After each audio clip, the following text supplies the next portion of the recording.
When I was 10, I was watching a nature documentary with my cousins when a group of penguins appeared on the screen. My cousin said something about penguins not being able to fly when I blurted out, "Yes, they can." I don't know why I said it. I was probably just mad that they were picking on me earlier, but for some reason, they believed me. They were captivated by my conviction and my confidence that they believed what I was saying to be true. Now, this lesson is not about how to lie, but rather how to present whatever you say in a way that makes you seem like the expert. Whether it's pranking your cousins or preparing for a job interview, confidence is fundamental to presenting yourself. Hi, my name is Aashi Raichura, and today I am going to be speaking about confidence. There's a common misconception among teenagers that confidence only matters in your future if you're going into a field that involves public speaking. In reality, however, confidence is fundamental to every career. Over 93% of people report confidence as key to career advancement, and those who have confidence reportedly make $8,000 more a year than those without. More than half of employers consider confidence to be the most important factor when hiring. But confidence isn't just the core to every future. It's also the core to academic success. Research indicates as much as a 20-point increase in test scores in students who are confident compared to those who are not. Socially, confidence encourages proactive engagement, allowing you to form stronger connections. And internally, confidence allows for you to have a better growth mindset and allows you to better learn and grow from the mistakes you made.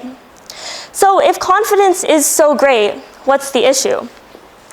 According to the Mental Health Center for Teens, confidence levels have dropped from 68% in 2017 to 55% in 2024. This could be caused by a number of factors. Oftentimes, we are told we are too loud, too bossy, or not good enough. Other times, we have tried and failed and decided that it's better to just stay quiet. But oftentimes, a lack of confidence isn't a flaw.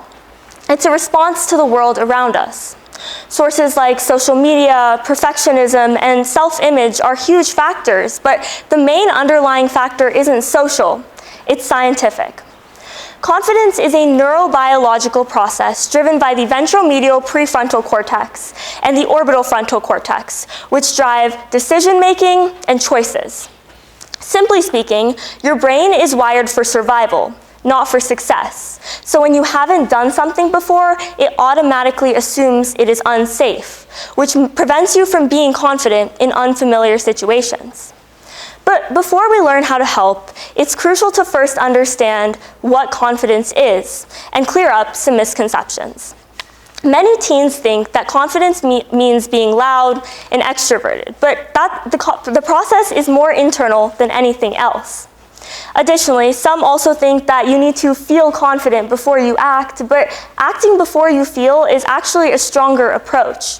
And lastly, I can't count the number of times people have thought I was naturally confident, which is hilarious to me because I'm the same person who used to practice saying "here" during attendance. What changed my perception was realizing that confidence isn't something you're born with. It's something you develop, like a language or a skill. So what can you do?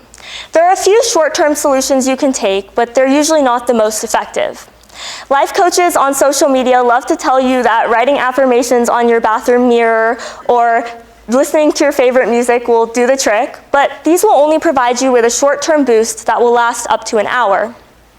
Some also say to think of the result or surround yourself with encouraging people, but thinking of the result will make your goals seem unattainable.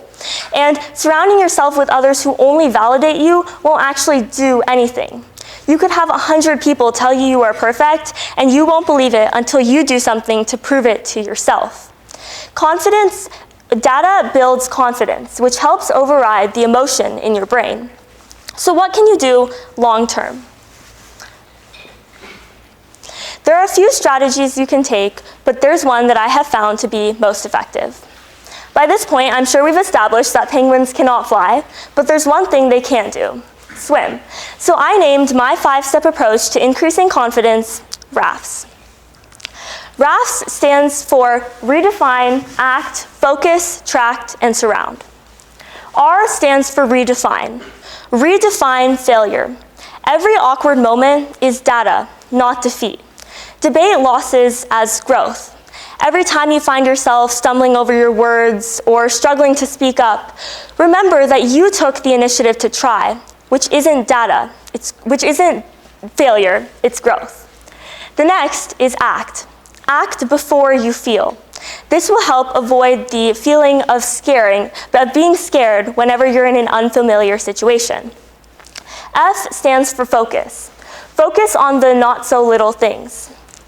We can actually practice this one right now. For 5 seconds, I want everyone to sit up taller in your chair, make eye contact with me, and raise your chin high.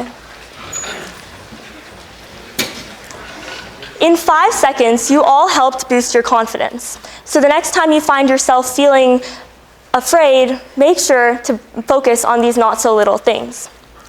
The next is track. Track all of your progress. When I say track all of your progress, I mean all of your progress. Your brain likes to think that you haven't made progress by only making you focus on the negative. If you track your progress, this will prevent your brain from creating cycles of fear. And lastly, S. Surround yourself not with others who validate you at every moment, but rather those who are also confident. This helps bring collective confidence. Now, this one is subjective to your own personal journey, as sometimes if you find yourself comparing yourselves to others, it's better to avoid this. Whether you're taking multiple rafts or just a raft when starting out, this can be your key to developing your confidence. So, what's the bigger picture?